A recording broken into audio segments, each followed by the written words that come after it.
Well, welcome to Super Geeks Star Trek Discovery reaction show, which is called the Mycelial Network News. And this one is for Season 2, Episode 6, The Sounds of Thunder. My name is George. With me today is our new friend, Joe. How are you doing, Joe? I'm doing great. Happy to be here. Joe Diaz, and you are a new person who has never been on the show before. And we're glad to have you here. And also with me today is Raul. How are you doing? I'm doing great. Awesome. And you're out there in Arizona. How's the weather? It's cold. Good. And, Well, cold for us. No, well, yeah. It is a desert, so it's a crapshoot. And Carlos, how are you? I'm great. Raring to go. And Son?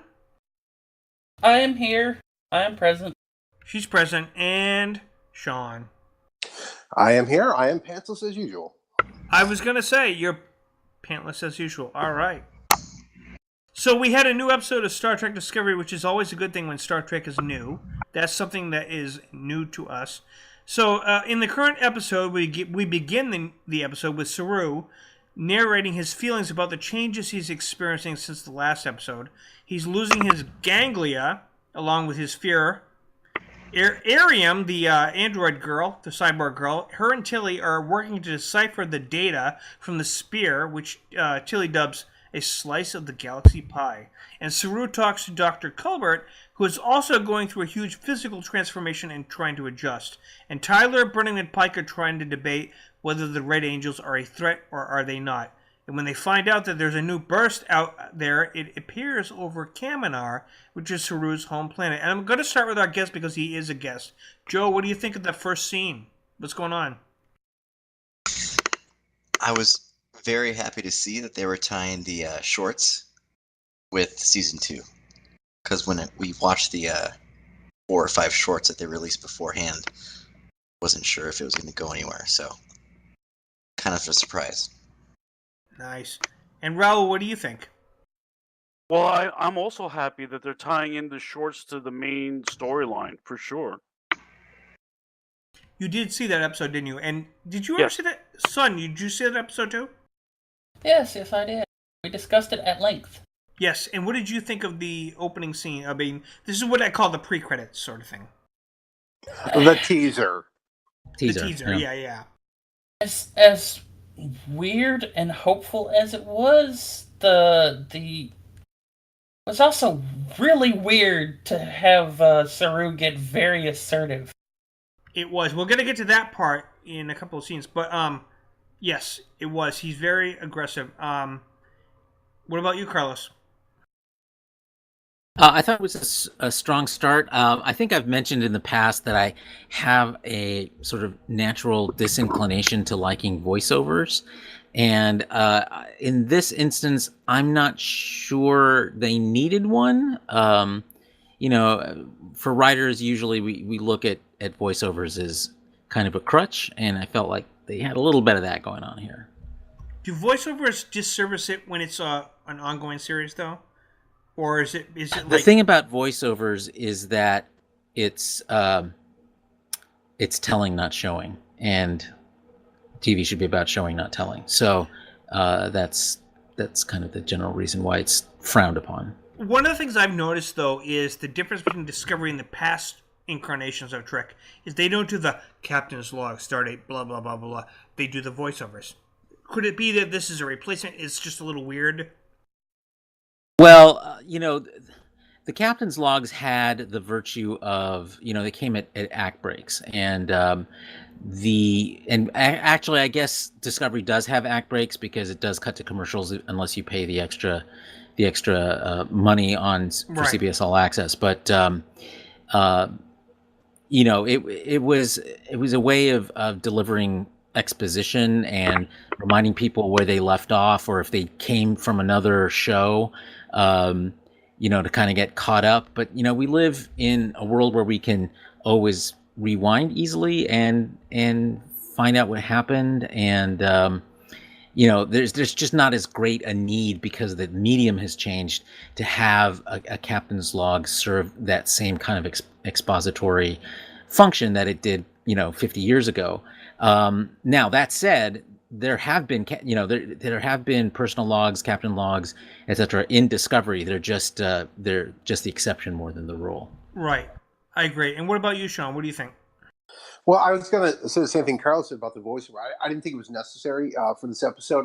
The only reason I can really see for having it this time around is for people who I guess didn't see the shorts, but it really didn't even touch on it that much. But it really was. I mean, I'm going to quote Peter Griffin here. Enough with the sales pitch, sailor. What are you selling? I mean, come on. Let's move this along here. I didn't need to have Saru doing that. However, back to what Son said, watching Saru basically lose his flipping mind was a little refreshing. It was a nice Careful nice not change to of skip pace. ahead because we're doing scene by scene. But yeah, I know what you're saying. Yeah, I know, but he was very agitated, which is something you don't see from Saru, and he as something very assertive. He wanted to be very much involved in this, and he was coming off honestly like a revolutionary, and yeah, he was almost Klingon like. Yeah, in fact, in his excitement. Yeah, and Cyril explains about his people's history, and with the Bowel, and Burnham educates or reminds, I don't know, one or the other, interchangeable, to Pike about where the status is with Starfleet and the Bowel and Kaminar. And a little bit of exposition does get made about the relationship between the two, and Pike points out that it seems a little odd that there's a coincidence that the Red Burst happened to show up at the same time as his first officer happens, that it happens to be his home planet. The crew makes a plan, and they start to debate about how General Order 1 comes into play. And Burnham makes a point that she keeps reiterating in the last episode and maybe the one before about how the exception of this mission overrides General Order 1 under these situations. Well, it was more than that, though. She made the point that and it's the whole we don't deal with we don't interfere with the development of interfere with the development of a culture that doesn't have warp technology. But they are. Her argument was they're already exposed to a culture from their own planet that has warp technology. However, the other side to that is that of General Order 1 is that we don't get involved in the internal affairs of another species, and that which they ignored. But that's, in my mind, that's fine that they ignored it, because that was very Captain Kirk TOS era like, okay, where we've got more important things at hand here than to worry about that pesky little Prime Directive that they don't call the Prime Directive. But that was my take on it. That yeah, she's right, but you still got this other problem here that you're kind of ignoring. And also, Saru has a heated confrontation with Pike about the battle. His aggressive side makes an interesting confrontation on the bridge. Carlos, what did you think of that? I'm a little bit of two minds on that one, because on one level, it's great to see a new side to Saru. On the other hand, he was pretty much being insubordinate, and I felt they were going to come to blows if Burnham hadn't interposed herself in between. Yeah, them. I did too. Yeah. And I don't know. I liked the belligerence, the assertiveness, the aggressiveness of Saru, but I felt like he and maybe this is what they were trying to do, which is the idea that he is definitely overstepping his place. But this is the second time they've done that with Saru. They did it also on in the Pavo episode, wait, which episode are you talking? The one where he went crazy because of the right. big crystal antenna episode, and so I just feel like and he didn't suffer any repercussions for that, and he's not suffering repercussions for this, which I'm not sure what I think of that in terms of maintaining discipline on a Starfleet vessel. So we'll just have to see how that goes in terms of how we see Pike maintain discipline. I think there's a lot to like about Pike, his command style, his openness. He is, he can be very sure of himself at the same time as he's open to other opinions. He's He projects strength. I like all of that, but at the same time, your first officer just basically, called you out and is like this close from throwing a punch at you. So you shouldn't have to depend on your science officer to come in between you to ratchet this down or do something. It's very obvious that he's going through a change that they should have. It's funny that they couldn't lock him down, but they said, Colbert, could you resume your duty? That's something that's interesting. But yet Saru is he's actually displaying, and he's supposed to be your first officer. He's displaying aggressive tendencies, but yet there's a lot of interesting contrasts there. But see, you also have to remember all of this is new to him. That's true. He doesn't. Yeah. That's the point, though. That's the point. Going through these changes. At the same time that we're used to a more subdued, questioning, and even somewhat assertive, although still kind of submissive in the way he asserts himself person, we now have a Saru who doesn't even realize that he's being outwardly aggressive. It's almost like it's a mood swing. I mean, it's like when Data got his emotion chip in Generations. Yeah, it actually is. That's a good comparison. But I mean, Saru's going through an emotional, hormonal, whatever. He's getting aggressive instead of being passive and being fearful. He's lost his fear. That's the whole point. But this is also where, when I watched this portion of the episode, like this leveled the playing field between Burnham and Saru, because in season 1, this is pretty much where Michael was. I was thinking the same thing, Joe. Ooh, that's a good point. Yeah, Saru's in the same position now, so Michael's looking at it from his perspective, and he's looking at it from her perspective. So I love that, actually. No, yeah, it's definitely a nice bookend. I did wonder though about they weren't exactly parallel, because there was a whole issue for Saru back then on the Shenzhou about him kind of being jealous of Burnham because Giorgio had taken Burnham under her wing and had brought her up to be first officer before he did, even though he'd been around longer. Yeah, that's a good point. And also, so that's an excellent point, actually. Let me just say this. This was very like Carl said, the bookend type thing. This goes back to the pilot, the opening scene of the pilot episode, where it was a similar situation where Burnham got into it with her captain, and but the outcome this time was completely different, and because of Burnham this time. Burnham had came in and diffused the situation. So I mean, it is a nice bookend because it's kind of like Burnham already went through this shit once with herself, and she wasn't going to let Saru, do the same thing to himself that she did. Let me ask you guys a question though. Did you feel like in the last episode where we saw that very touching scene between Saru and Burnham, where he basically says, "You're like my sister"? Do you feel like they've really walked? That's really earned. That they've really walked together for long enough that she's become like a sister to him? I didn't feel like they've earned. No. That. They're certainly closer. Barely. I understand why Son's saying no, but I'm going to say barely.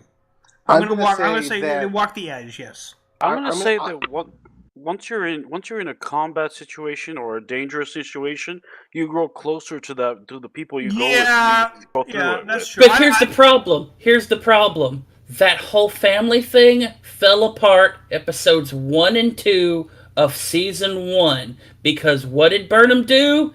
Get Giorgio killed. And who did Saru blame? Burnham.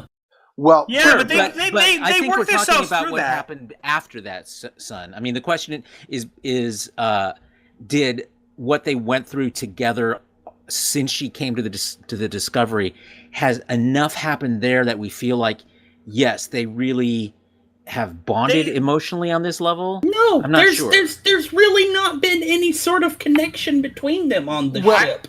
Well, it sounds like some of their conversations just seem to feel like he's forgiving her, and they talked. I mean, am I wrong? Well, no, I think they've made a lot of progress in their relationship. I just don't know that I see. Burnham has literally had more personal contact with Tilly than she has with Saru that we've seen. But we've always seen the shoehorn relationships. Right, that's it. That's exactly what I was about to say. It comes down to what we've seen. Now, my understanding from back before even the pilot is that they, that her and Saru had a long relationship on the ship before that, at least a working relationship. Again, this is where the show don't tell comes into play. Well, right, and we just haven't seen that. It's kind of like I just don't think they've earned it. I mean, and here's the reason why I think they're pushing it is because they're trying, and this is pretty blatant in my mind. They're trying to draw kind of a parallel between Spock and Burnham as Sarana and Saru. And I get that thematically. I just don't feel like they've really earned it in terms of what we've seen. Speaking of Saru, speaking of Sarana, in the next scene, Saru and Burnham, so they beam down to the planet. They talk about how what is their position on the Prime Directive or General Order 1.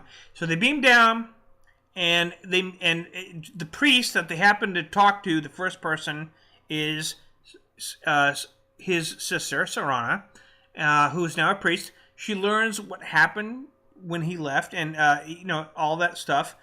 We learned that they thought that he had answered the culling, but apparently he didn't. She hoped that he didn't die, and their whole faith and everything came into question. What do you guys think of that scene? Was this did you buy it? I actually thought this was a good scene. Although it may have seemed convenient that she happened to be the priest, they did beam down to his village. So that's kind of I can accept that. Oh, I think it makes total sense for her to be the priest. Right. I mean, yeah, absolutely, total. Their father was the priest. That's true. Yep. And with Saru, and she says this, that with Saru's disappearance, she felt like being a priest would be the best way for her to make sense. It's not like they had a lot of options, right? So in their life. Oh my God! You know what this reminds me of? Fucking Miles O'Brien episode. Remember that? Which one? The one where he has to play the storyteller to get the village to fight the storm. Yeah, it's literally called The Storyteller. Oh yeah. I like the fact that I like the fact that they didn't make it they didn't drag out the whole. Oh, there's no other life on other planets. Oh my God, what happened to you? Oh, I don't accept that. She was very smart. And she dealt with it, and she took his information on board. And she still expressed how she's still pissed at him because he did what he did, but yet she understood. I like the fact that, I don't know. She was an extremely good actress, I agree. I think we definitely have to give kudos to her. She and to Doug Jones, although we know this about Doug Jones, but the amount of emotion that they're able to express through all those layers of prosthetics is incredible to me. Yeah, I agree. It made four. Go ahead, go Joe. Absolutely, go ahead. It made forehead aliens make sense when. Oh man, I want to. You know what? I want to say nostril aliens this time. In the when they embrace nasal. Exactly. Yeah, when they embrace nasal. Yeah, there you go. Yeah, when she took Michael's hand and said it's the same but different. Like, okay. Yeah. And did you notice that her hands were not beat up as Saru's? Anybody notice that? Oh, you mean small detail wasn't calloused? Wasn't as calloused and destroyed. I didn't know that. Well, she gets mani-pedis twice a week. What do you want? I mean, the high priest has to get some kind of kudos. Yeah, I mean, look, right. I mean, that's part of the gig. You eventually you're going to get zapped up into space, but you are going to get mani-pedis twice a week if you're the high priest. You know those. So I have a question. Go ahead. So I haven't watched a short trek in ever. I haven't rewatched a short trek in forever. Did the conversation between their father and Saru ever include that Saru was supposed to be the next priest? We suggested yes. Oh boy, I'm thinking yes. I don't remember. I saw it right before the season started, and I'm pretty sure it did. It did. I remember. Yep. It did. I mean, I'm gonna say 90% possibility. Because the whole idea of him running away is he's abandoned his fate essentially. Yeah, this is like it was kind of like the scene in It's a Wonderful Life where George Bailey has to pick up the building alone because his brother goes off to college type thing. So I mean, it's actually older than that. Happy. It's the prodigal son. Right. It's a good call. Very good call on that, bro. So, well, you were the one to lead the way, sir.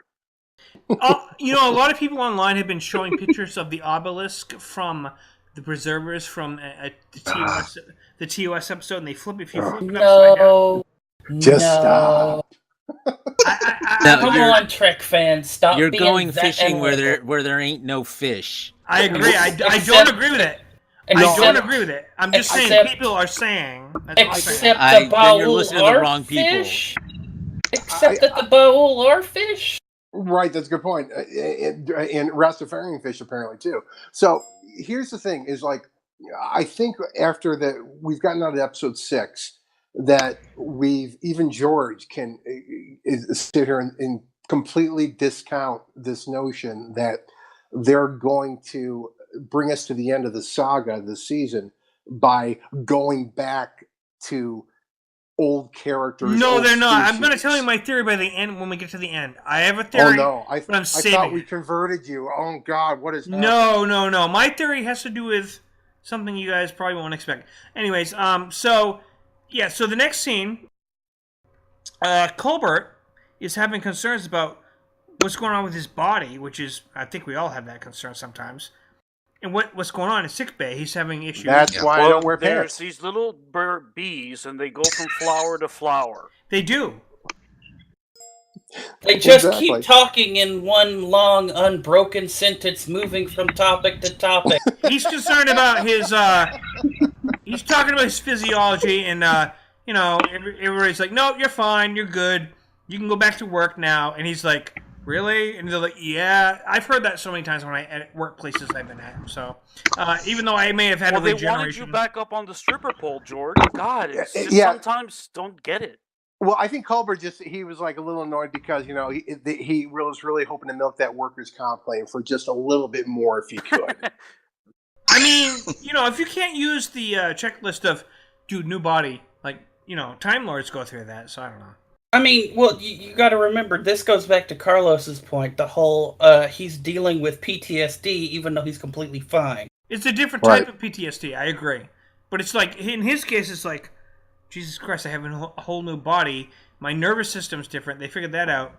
I mean, did we really need that exposition? Or did it help? It's not just that. He also died. I mean, he experienced his neck getting snapped, and then he spent this entire time trying to survive in the mycelial network. So yeah, he's kind of fucked up. I mean, there's no question about that. Yeah, I expect we're going to see more about how fucked up he actually is, because I think we only got a glimpse. I want you to swear again, Carlos.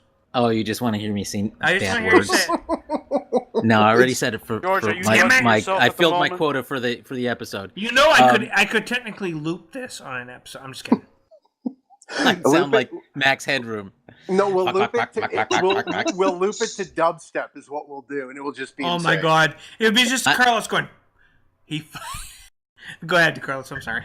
Anyway, I'm hoping that what we're seeing is going to be sort of a very well paced unraveling of exactly what he's going through right now. You see the contrast in how Stamets was like all smiley McSmiley face throughout that whole medical examination, and almost like he's like living in this fantasy world about Hugh having come back from the dead, while Hugh is actually pretty damn freaked Screwed out up. about He screwed literally not feeling comfortable in his own skin.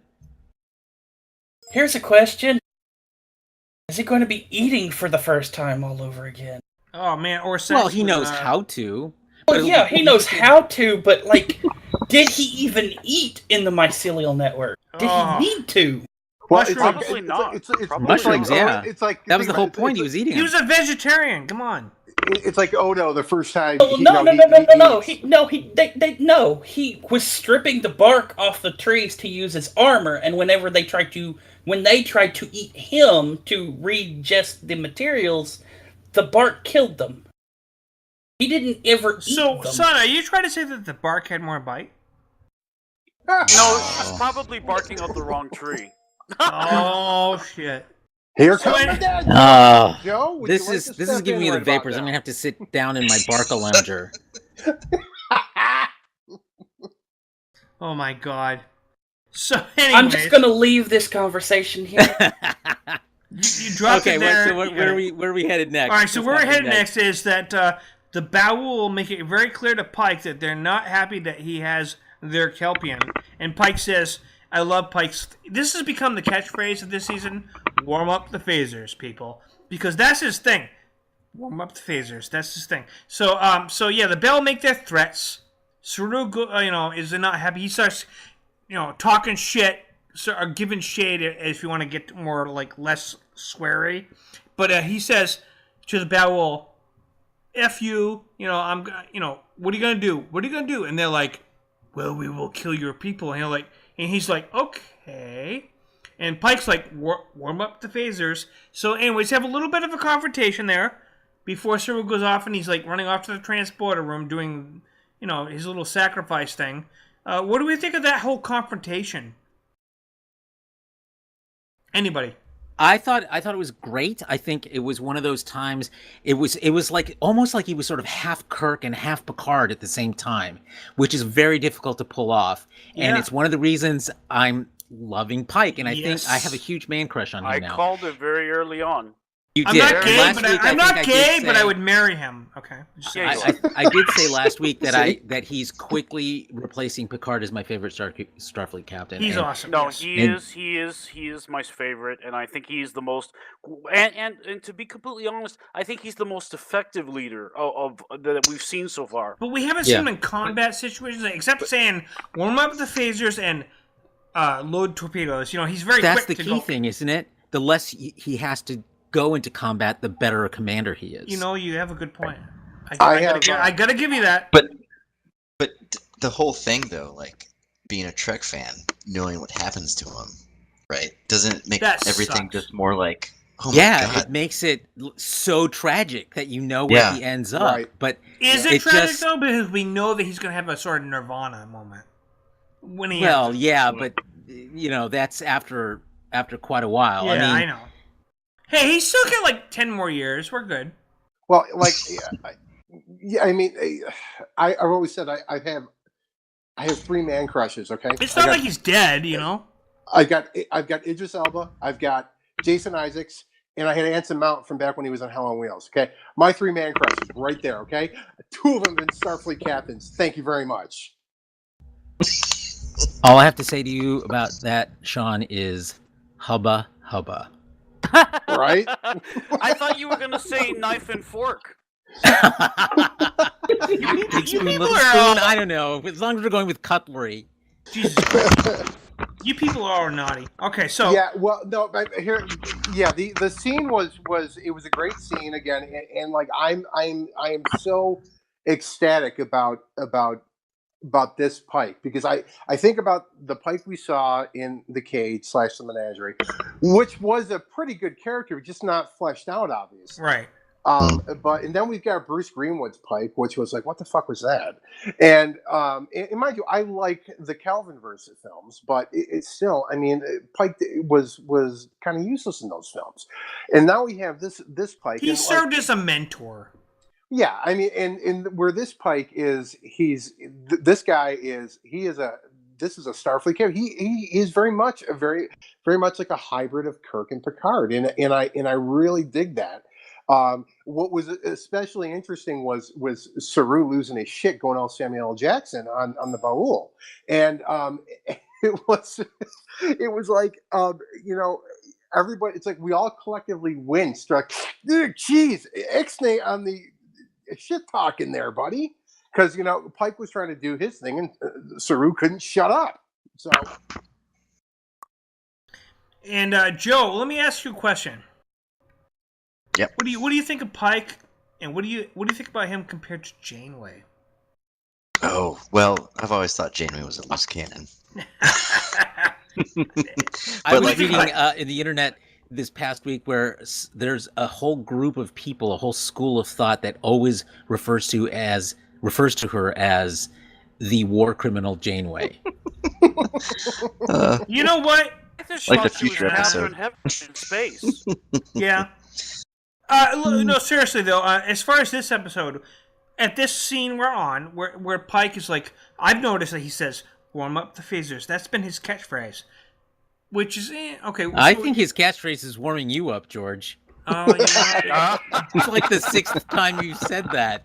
You really like the warming up of the phasers. I mean, if you warm up the phasers, you warm up my heart. He secretly saddles up to his girlfriend and he says, "One more time, baby." "No, George, no!" Warm up the phasers. I'm getting ready to load the torpedo. Anyways. George, would you like to lay down on the couch? We'll have a nice little talk Dude, about this. I'm actually laying on the couch right now. What are you wearing, Sean? No pants? Oh my god. You see where this is going? I mean, all places I like. I have my good friend Chris Hansen here. He wants you to have a seat. Perfect. Okay, so coming back to the Baul, because here's one thing I loved about this scene. It was one of the only times, or maybe even the best time, I've heard an interaction between a Starfleet captain and a new species or a species an they're talking to. aggressive new species, right? But they weren't comical. They weren't comic book type villains. It reminded me of the Tholian interchange. Interesting. You know what I mean? That was a little bit. No, not really. There was no real substance serious. to that. Yeah. This had substance. Like they understood what the Federation was about. They know what Starfleet is about. They know what Starfleet does. You got this sense that this is, an adversary that knows what's going on and has made some choices about what they do or don't want to have to do with the Federation and are living with that. And I just liked the dynamic that created, that you had these two basically equivalent adversaries facing off, each with their own, in some ways legitimate point of view, and it worked. It just made I thought, a really kind of adult level drama instead of something from a comic book. It was dark. It was dark. The and Maquis. it was scary. And you're right. There was like you said, there's usually a comic overtone or even almost like a mustache twirling villain sometimes. There's none of that. This is pretty dark stuff, and it really added weight to the whole episode. Well, it's like someone doesn't want to be part of the Federation. The thing I wanted to mention about the Baul is that I found that their entire culture, as being the hunted species and being the ones that overcame the lingering threat, it reminds me of human cultures that keep on with a tragic event of their history to justify future atrocities. And it was very much like that. And the fact that they were aquatic based makes perfect sense. The Kelpians prey on aquatic species. I never thought about that you said, Raoul, what you just said. A lot of people have been comparing them to the tar beast that killed Tasha Yar, which is whatever. It's not they're not the same. But they they go, oh, they're the same. They're the same type of whatever. I think aquatic makes sense because if you notice, Raoul, as you just said, I'm going to skip ahead a little bit when the base comes out of the ocean, right? So they are aquatic based. I think you're onto something there. I never thought about that until you just absolutely. Well, this comparison to, I forgot what his name was in Skin of Evil. I mean, when people come up with that, it's like it comes across. It's like, whoa, do you even Star Trek, bro? I mean, seriously, how one makes Armus was his name, by the way. Armus, Yeah. thank you. But because it was black and in tar, come on, that's not even. It's like, pay attention, Star Trek fan, pay attention. Well, I mean, the key thing here was, and they said this over and over again during the episode, was it was about technology. Technology is what made the Baul the Baul. It's what turned them, from prey to predator. I have a hard time picturing them, though. This is the problem. Whenever they say a species has evolved more technologically, now you have to you look at the physical manifestation of the Baul when they come out, and I'm thinking with these large hands and these I'm thinking, how did they develop? I mean, I'm sorry, it's a minor. Oh, it's clear. Drones. It's a minor. They use drones. They figured out how to create drones to do all that kind of work for them. To overcome their. Okay. Yeah, because they can't even with those fingers. They can't even use push button phones or keyboards. Because I mean, they're like the girl that comes out of the well in that one horror movie. It's what this leads into one of the problems that I had with this episode. I'm sorry, I was talking over you, Raul. What were you saying? Yeah, one thing about the Baul too is that the fact that they would only allow probably the bravest of their species to confront what they most fear is really telling. Raul, I have a question for you. Yes, sir. Is it a coincidence that your name Raul rhymes with Baul? I am actually a oppressive fish species. Yes. Because I'm thinking you might be the enemy. I'm not sure. Perfect. You're freaking me out. I'm sorry, but I have to say. Oh, that's outstanding.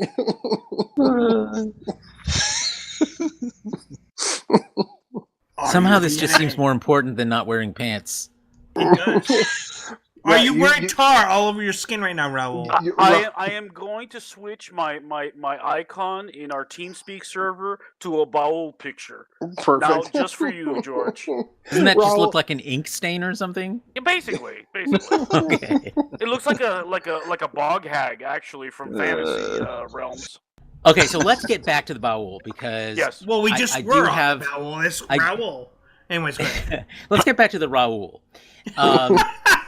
Okay, so they go to the trouble of this kidnapping. Conversation's the pit. So, oh my Saru God! I saw you and there. Sarana, and they put them in this, this holding tank, basically. Yeah, I call it a Baul thingy on my notes, but yeah. And the thing is, this is a species we know spies on their prey, and yet they're not aware that Saru is, creating a communication device with their technology and, doing all of this. Like, it takes a while for him to do that, and they don't notice it. Like, how do they not notice it? This is I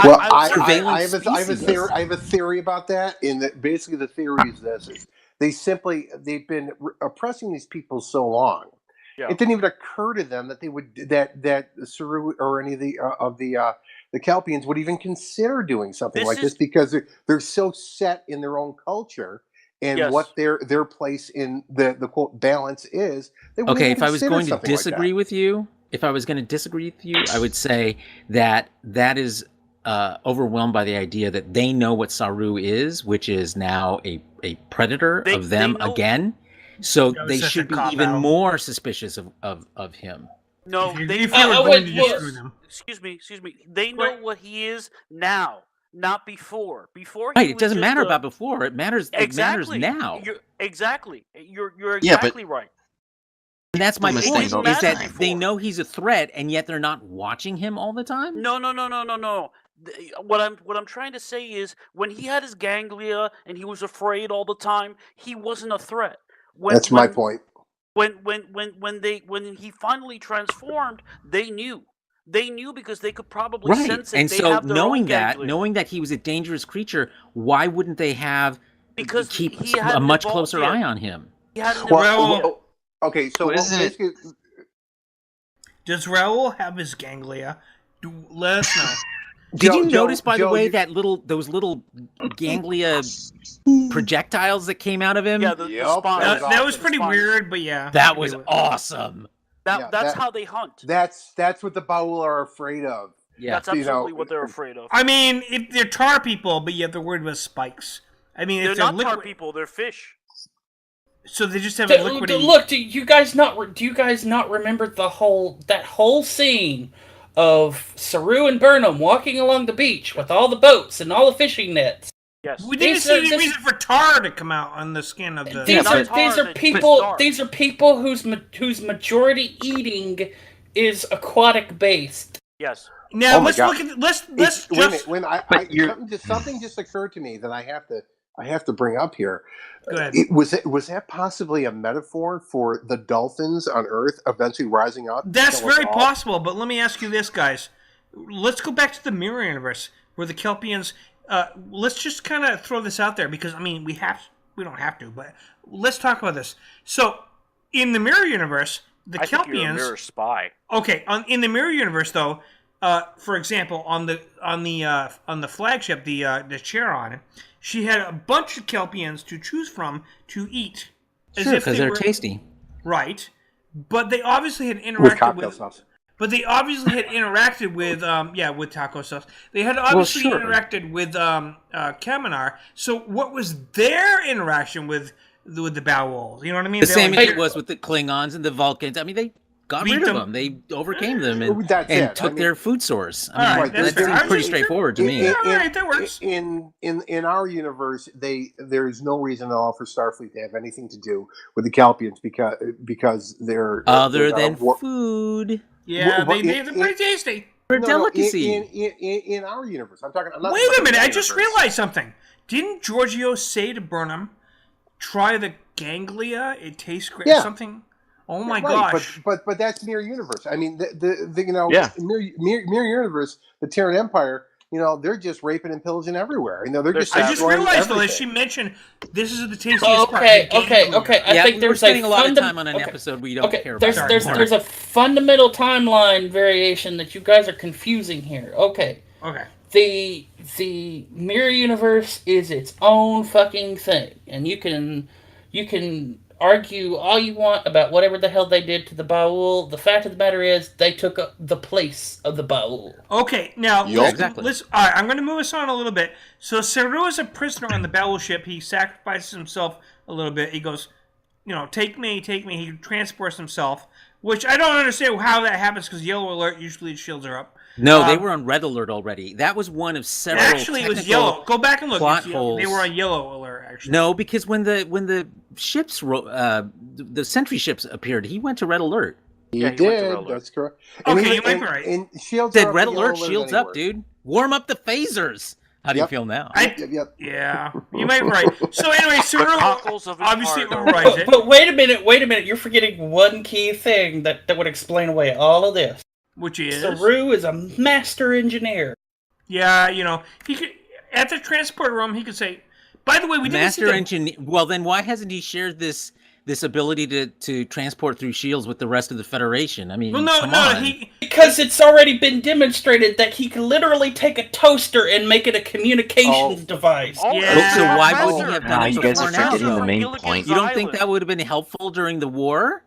All right, I'm going to say this. Whatever Joe. Hold on, Sean. Whatever Joe says next is canon. Joe, think carefully before you speak. What is the canon explanation? With great power. What is the canon explanation for what happened with Saru in the transporter? Raul, say that again just to make sure everyone heard it. With great power comes great resresponsibility, Joe. There you go. Fuck Raul. Shit. Anyway, to Carlos's point. If you want to after the show, but right away. No, not to Carlos's point. Not before. What do you not think? without dinner first, at least. Come on. I know. Gentlemen. God, I don't want to be a cheap whore. That was an invitation, but you're lying. I know. Saru is at the transport room. He needs to go over to the Baul, and the shields are up. What happens? Tell us now, Joe. Tell us now. You all look at like they're all supposed to know, but like the Baul, the Federation, Starfleet, they're all giant organizations that have red tape and everything like that. So, of course, shit's gonna be missed because Bureaucracy. It's a bureaucracy, right? So we're looking Saying at that it. he can transport through red tape. And Who made the red Baul- tape? Come on now, let's get canon here. Technically, Guys, the this is Baul physics, would not use duct bureaucracy. tape. Well, okay, it's fictional physics, whatever. I Sue have. me. Arian made the red tape. I got to get a little aside about this. Okay. Are you guys familiar with Andrew E. Gasca? Oh, sure. Yeah, Andrew's a writer. He does all sorts of science fiction writing. He's for licensed properties like Planet of the Apes, Battlestar. Yeah, he did. Didn't he do that. Battlestar Galactica too? Wasn't He that did. him? Yes, he did. And I'm friends with Andrew on Facebook, and Andrew's a huge Trek fan. He's a huge Discovery fan, and he actually posed a question on his own personal page about the transporters. And guess who chimed in on that? Rick Sternbach and Michael Okuda. You want to hear here's their responses. They are fucking brilliant. Listen to this. Hold on one second. I gotta pull this up. Hold on. As long as you're still wearing no pants. Yep. Okay. Hold on. Okay. I think without pants, he could probably search better. Yeah, you're Still wearing no pants. Well, I have it, but the problem is I'm using the app, and you know what I'm gonna do? Here, I gotta switch it so that I can. You guys can talk amongst yourself. I'll be right back. I'm gonna switch it so then it's on automatically without me pressing the button. So talk amongst yourself. I'll bring it back. You'll love this. It's great. Joe has a joke for us. All right, so guys, Tuesday night, he's sitting down on his couch watching TV. Goes to bed, wakes up in the morning, and steps out his front door. He sees a snail. He hates snails, so he picks a snail up. He throws it across the street. Gets in his car, goes to work. Doesn't think anything about it. 2 weeks later, another Tuesday night, sitting down on his couch, watching The Bachelorette. Bam, bam, bam! Loud knock at the door. He gets up. He opens the door. Doesn't see anything. He looks down. The snail's right there. The snail says, "Dude, what the hell was that for?" Oh my God! You are ready to raise your child. Because it took 2 weeks for the snail to come back across the street. Yeah, we know, sir. All right, can you This guys? is basically a variation of why did the snail cross the road? Yeah. Can you guys hear me? No. Yes. Okay, good. Okay, so here's what Rick Sternbach had to say about this. You'll like this. You guys should have all said no. It would have been funnier. Seriously. All right. No, leaving you hanging was much funnier. You're killing me. What did he say? Okay. Rick Sternbach says, as long as the shield harmonics and the transport emitter resonances are close together, there's a chance. But only a slim one, Captain. Now, here's what Michael Okuda says about it, which is even better. He says, maybe if they modulate the tertiary subcarrier to match the mutation of the angular confinement being, and if they press Control-Alt-Delete on the Heisenberg compensator at the same time. Also, they need to have at least 256.5 zillion kiloquads available quantum hard drive space, and they have to download and install Transporter 27.1, then do a full restart. You heard it here, folks. I'm surprised that anybody has actually kissed you, Sean. With that mouth? He has children to well, you don't have to kiss for that. But anyways. Do you know what a simpler answer is? That is the biggest pocket protector speech I have ever heard. Well, hey, that came from the experts, Rick Sternbach and Mike Okuda. I'm just You a know the messenger. scary part about it? I understood about 85% of what you just Right. said. Oh my God. Exactly. I actually You know what did. a simpler answer is? What? You literally just extend the shields around one of the ships, transport over, and then have the shield snap back to Discovery. You know what? That actually would work. We don't know what Baul shields are like, but yes, that is a doable thing. Well, However, a much simpler answer. Go out, kiss a girl, go out on a date. Oh my God. what? Are we still back on that? Yes, I- because it's still funny. I'm just relaying the information. From the I pros. think actually, son, that is a brilliant in-universe possible response. The only trouble is I don't think that you can get control over the shields from the transporter room, at least not without someone on the bridge noticing. So Well, here's the question then. Then what happens when they fire phasers or photon torpedoes? I can tell you right now, they where do the modulate the shields go shields to match the frequency. Well, can't we modulate the shields to match Kelpians? I mean, Yes, we can. Yes, but you would have to have shield control. Which we didn't. That's a bitch, though. Man, we are going down the nerd rabbit hole on this one, aren't we? Yeah, we really are. We don't need to go too far down. All right, guys, let's get back on track. Kind of Let's get back on track. We got about like 5 minutes, maybe a little bit. Pocket Holy protector shit. is ready. I mean, No, we get a little bit more, actually. We can go a little further. Yeah. But I'm just saying, like, let's talk about this. So Saru is a prisoner on the Bowel. I call it the thingy. Burnham, Tilly, and Arium try to determine if the spear is a meta-knowledge thing that has info. we only have 5 minutes, George, and we saw the episode. We have a little bit more than that. Skip a bit, brother. Well, you guys talked about a lot of stuff. Anyways, in the Bowel, well, they beam Saru's sister onto the ship, and they go crazy with Saru goes crazy with, I'm awesome now. I'm gonna like just punch all these drones. I'm awesome. He's apeshit. Hulk smash. Hulk smash. He starts punching the stuff, and that was pretty cool. And we learn. But we also drive them before me and hear the lamentations of their women. What's wrong with Saru's newest power? That's a Conan quote. Repurposed transporter room, as Joe said, and I want to say, like, seriously, he punches the shit out of those medical drones that have a little cross symbol, which is weird. But even when a Baul racist. Even when the Baul comes out and he's like, and when the Baul comes out and he's all tar skin, he says, "Baul lives matter." Baul lives matter. I'm sorry. I'm gonna say it. Oh, great. Okay, because he really does. Oh my God, we are on fire tonight, people. Okay, we just lost all our sponsors. I mean, seriously, has anybody even said this online? Baul lives matter. I have to point this out. That's all you, George. I have to point this out mostly because I don't think anybody really noticed. As much as everybody likes to talk about the Baul being this tar thing, tar babies. Did anybody else notice that the other stuff that was around the Baul was actually kind of smoke? Smoke and mirrors around the tar babies? No, it was like a.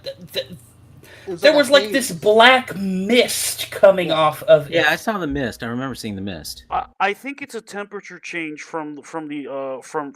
Well, if I were to guess, I would say that the containment zone that they're in is a different temperature than the surrounding atmosphere of that prison chamber. Okay. Sorry, I think that's a decent explanation because they seem to have to go through a lot of physical adaptation in order to be in the same room. Tell a joke. With what's his face with Saru and his sister. And his sister. Yep. And burn them later. Oh, she wasn't there yet. Yeah. Well. So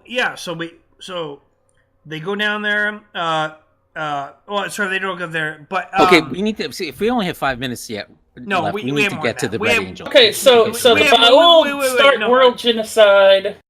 So the Baul start world genocide. The Discovery is about to fire its phasers and everything at what little. Okay, another technical issue with that. We have more than that.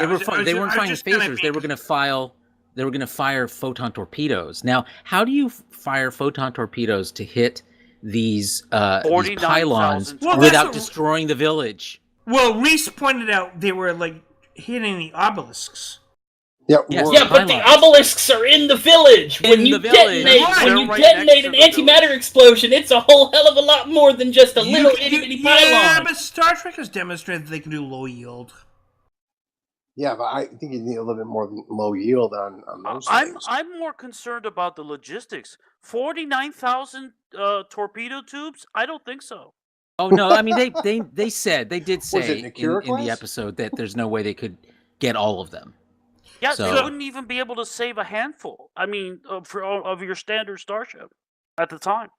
All right, let's jump ahead a little bit. Just although we have a little bit more time than I said in the chat, but we want to make sure we cover the whole episode's generic thing.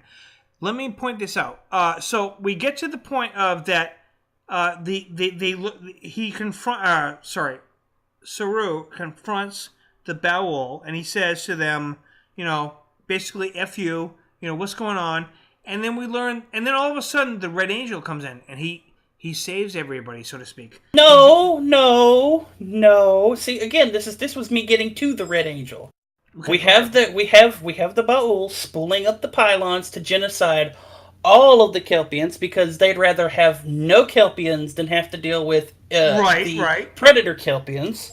And suddenly we have the Red Angel show up, which Saru, thanks to his enhanced eyes, quote unquote, trademark, can see can now see what the Red Angel looks like and can give a detailed account of it. But in the meantime, the Red Angel shows up, creates a giant nuclear EMP blast, and guess what? All the pylons get knocked offline.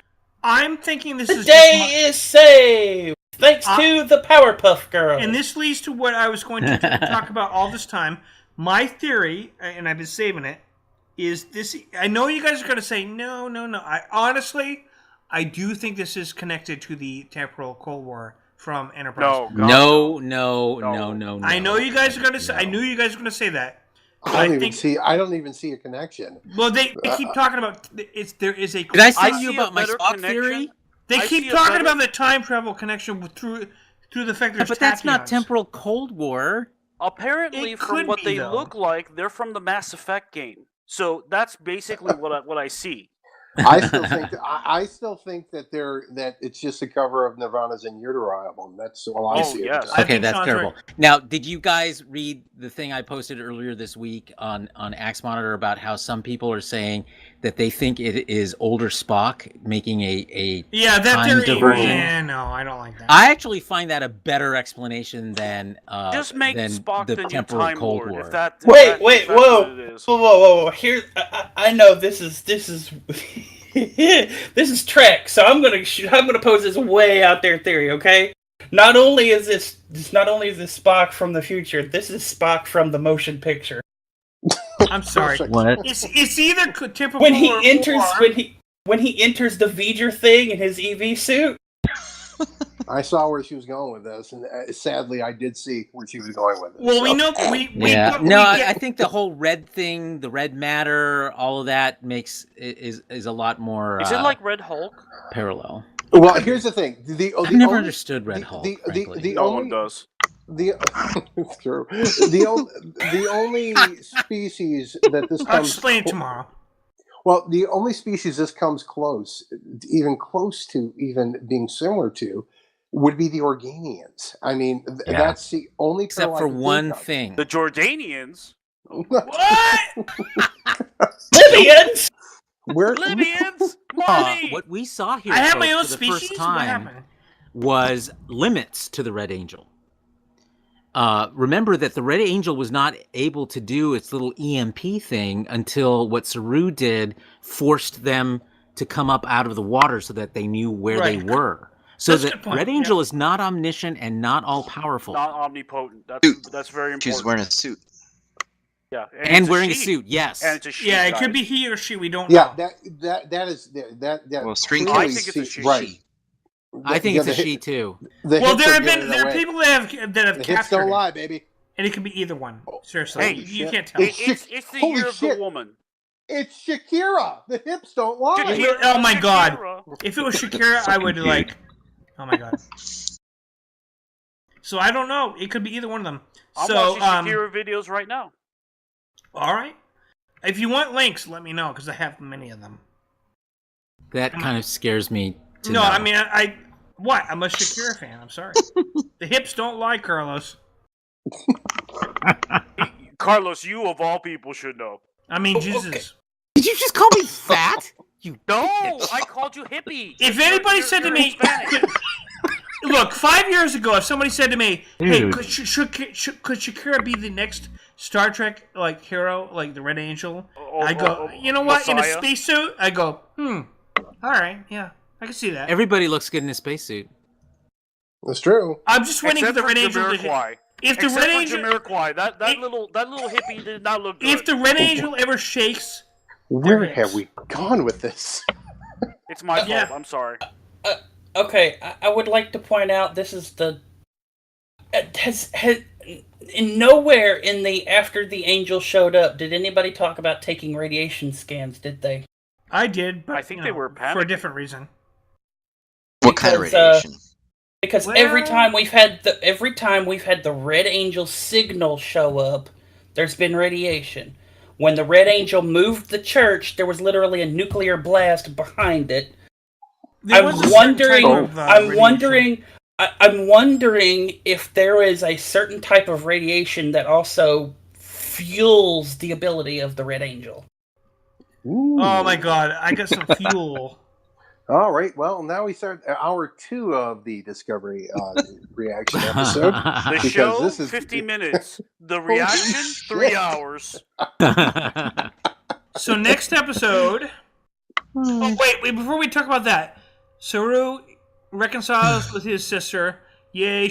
Everybody on Kaminar gets their ganglias they get their virginity removed through a massive pulse, and everybody's like, "Yay! We're now like Saru. We can." It's not everybody. It's most not of the everybody. planet, but it's not everybody. right. Right.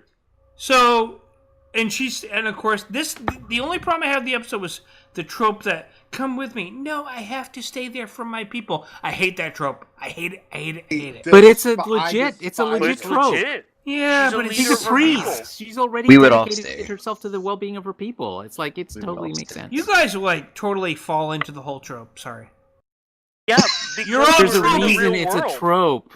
you're all tropey. Anyways, Okay, I just find it like I agree it was necessary, but I'm Trope like a George. dope. That was the only time the episode I really rolled my eyes because like, oh fuck, we know Right, where this exactly. is going. It was just predictable, but you know Right. what? It's predictable for a reason.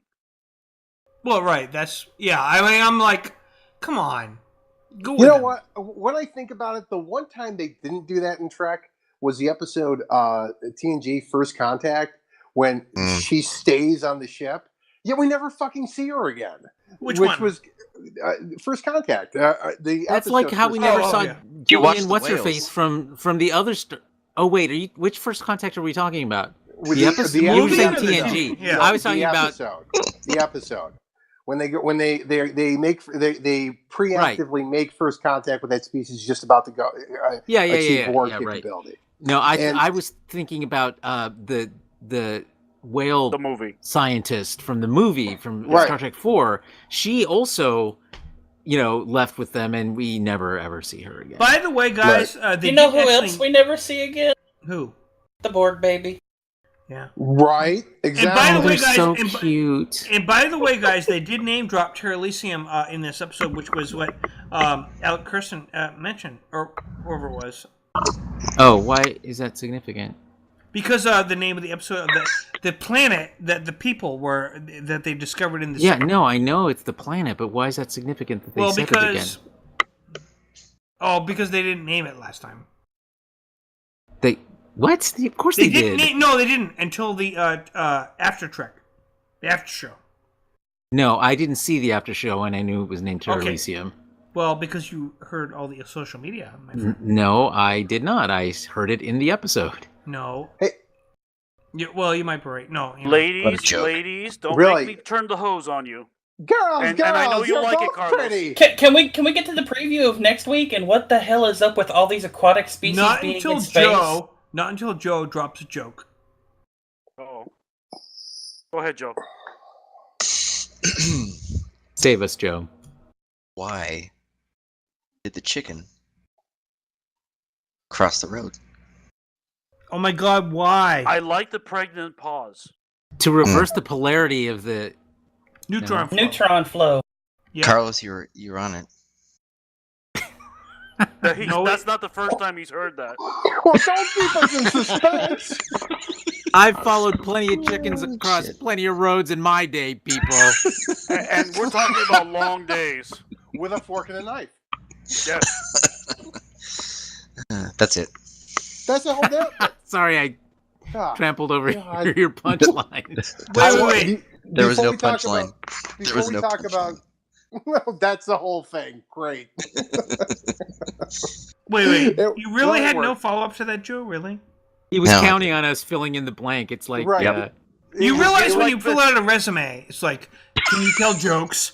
Yes. Can you half of them deliver a really well. punchline? Yes. Maybe if I feel like it. I can like a tell. I can Bethesda tell game. chicken jokes Oh, like sorry. William Shatner. I mean, like, William Shatner. Sure. Shatner. Yeah, it was Mad Libs. We all just had our own Shat fill in the That's blank right. part there. It was great. All right, With so hilarious let's It's get in to Mad the Libs. past tense. If you So think this about episode- it. Hey, so let's skip ahead to the part Yeah, let's where skip to I the get part- to gloat about being right that episode 7 is where we finally Yes, see. I was about to say You no, I win. wasn't. Carlos wins. He said episode 7 was when Spock come in finally, and this next time teaser pretty much says, yeah, Carlos is right. You mean hipster Spock? Yeah. Well, You know he's a total hipster. I wanted to. Wait. The technicality of the question. What was the technicality of the question? Well, there was none. Do they We made a actually? No. Was the question that they actually rescue Spock, or that we just see That Spock he on shows that up. we screen? see him. That Yeah, he that he shows shows up. up, in the Okay. episode. Okay, because Trek is known for pulling this shit, Yeah. where Yeah, we that's see true. one thing and then we have to wait Yeah, a whole but- summer for the next thing. Yeah, but the promo makes it very clear. You see them interacting. That's different. Oh yeah, we see in the preview trailers him and Burnham where she says, "Say goodbye, Spock." And They "Goodbye, interact. Spock." If you They're interact, there. that's, They yeah, ultimately are with him. Actually, Yeah. I think it's Scenester Spock because he's all sullen and and listening to the Cure. Well, he's only in his early 200s. That's right. Maybe it's more like Mumblecore Spock. But Carlos is right. Very You're good wrong. reference. Oh, I Carlos. actually guessed episode Thank you, 7. thank you. I said episode 8, and Carlos is right. He said a little bit earlier, episode 7, I mean. And I said 8, so that's fine. I Sean wanna had point said out- like episode 99, whatever. No, I didn't. I really had no clue. To be honest, I threw out. Yeah, a you random didn't. I'm number just for joking. shits and giggles because right. I am not trying to figure out this series. But I did want to point something out before we go to before we sign off here. And I was listening to the Alpha Waves podcast the other day with Michael Hinman. Which our friend and- Michael Hinman said Alpha Yeah, Waves. well, he had Larry Nemechek on, and they. Well, so do discussed- we. Well, I know Let that, him but they- get to the point. Let there's him a point, finish. George. There is a point to this. I'm not just giving him bragging rights. All Really, right. I swear. I'm just saying, we had him on too. Yeah, I know.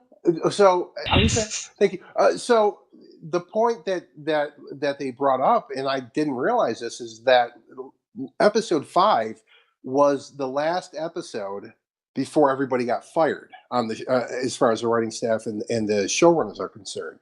It's 6 forward that is all the new guys. So Right. so far so good. I mean, as far as I'm concerned.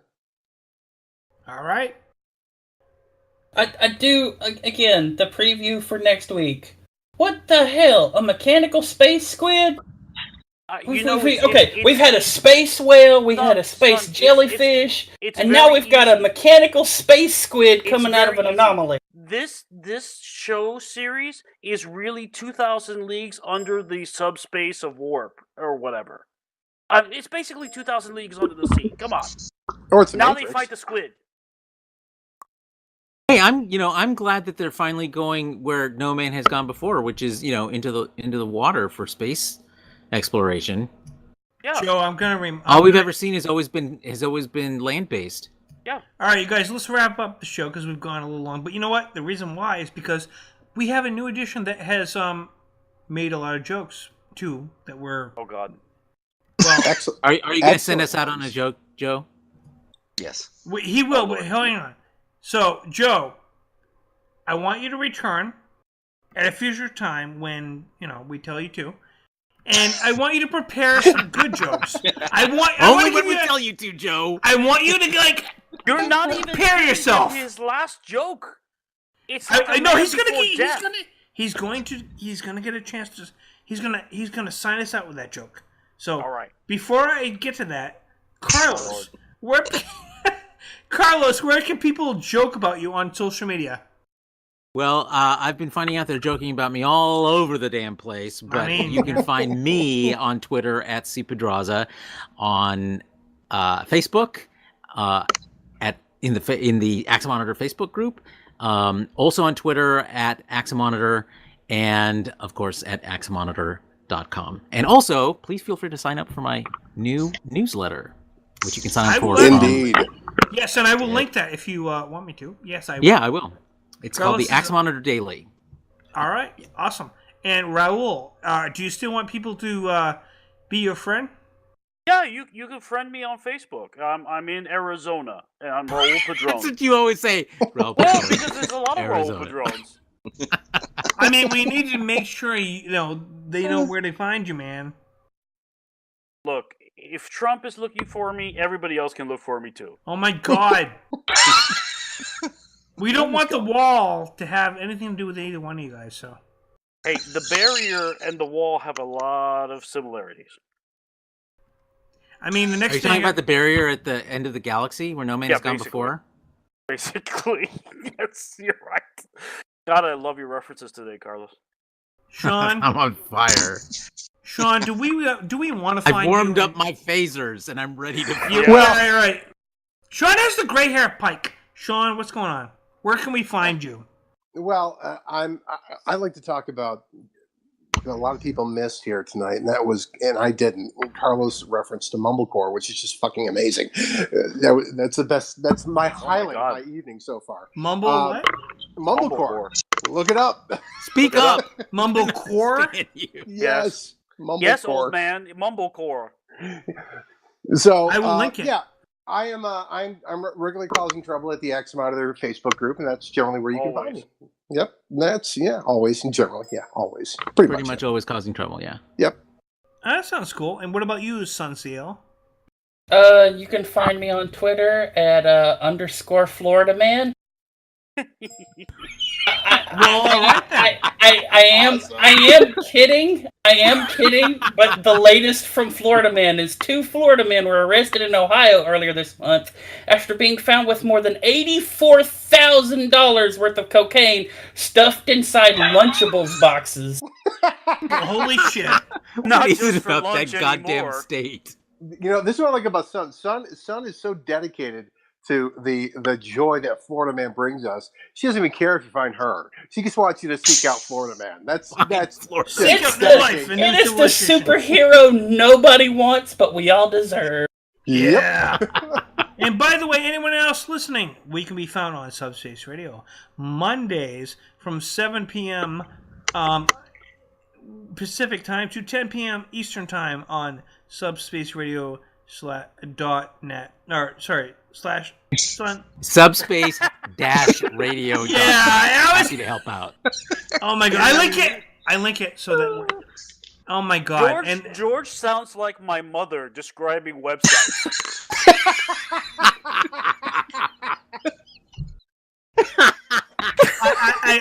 Joe, you don't need a goddamn invitation. You obviously have made us funnier just by your very presence plus jokes. Joe, outstanding.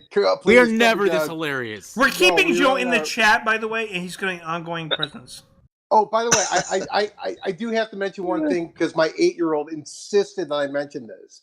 He has a series proposal for the next Star Trek animated series. Okay. Oh. And here's what it is. Have you guys ever seen the Star Trek cats? They're on T-shirts and calendars. Yes. No. He wants that as a series. He insists on it. He has a whole plot line. He's got a treatment for this entire series planned out. That sounds pretty awesome. Oh man. Yeah. So I got. I wish we had said dogs, but I like cats too. Well, I got in the plug-in, so he's going to at least owe me 10% of whatever he makes on this series. That's how it works. I see Sean lounging by a mansion in Beverly Hills very soon. Absolutely. Star Trek and we're going to, you guys can find us on TR Super Geeks on YouTube because we had to differentiate ourselves. So anyways, you guys can find us. I will link all this. And yes, we had Joe on. Wait, Joe needs to tell us what he can plug and where. Yeah, Joe, where can we find you, my friend? Where can we plug and play with you? Yes. Oh, you can plug and play. Oh my. Do you have a modeling link or something? Yeah, light your models at WordPress, and in light of our perversion, it's not really that great. No, It's for real, I will and you should actually check link it out because Joe's models are gorgeous. Yeah, Yeah, Joe's they are. models are fantastic. And Even it though takes the a rest of us are long ridiculous. time to make them. Yes. Well, I Yeah. do have to say, Sean saved my ass for a build Oh that I my! was doing a couple For months ago. what is the question? Enterprise E parts, buddy, because I got boxes of them. Yeah. And by the way, I will link your Joe. I will link your stuff. Oh, if you thank you. wish. You have to I think, provide Sean, these. you are nerd of the week. Yes, I've got absolutely. boxes of Enterprise E parts. Oh my god! The D. I think I D, love just how the you D. could recall a Total Trek technology technobabble thing at the drop of a hat and went to go. I do have to wrap this up, guys, because of time constraints. We can keep talking, but I have to. You were let it no go. fun, George. We're having fun. I suck. Look, we can keep going. You can edit out the unimportant bits, You have no idea. The fact that there's no like the snail joke. Oh, son, that's brutal. Harsh. Damn. Oh man. No You evil woman. You are evil. Look, I leave my jokes in the chat. Shit. All right, you guys. I'm going to edit this, but I have to because we're way over. But guess what? We'll talk to you when Sean feels like it. You gonna get Joe's last joke though? Yeah, Joe. Joe's last joke. Yeah, Take us out, Joe. Joe. Take What's us your out. last joke? With great power comes a huge electricity bill. Oh God, Oh my god. that is just a straight groan. I'm There's dealing with that nothing right now. Okay, I Goodbye, take it all people. back, Joe. You can't come back. Yeah, Joe, you're done. else. How mean! That was a mean thing to end off with. Everybody out there God. listening, we will talk to you next time. And Joe is we're gonna have to review his. Carlos ate Hansel and Gretel. Holy shit! We might need to talk to HR about Joe. Jeez. I mean, what are we supposed to do? We're whatever. Holy Jesus shit, Christ. Carlos! That was a We're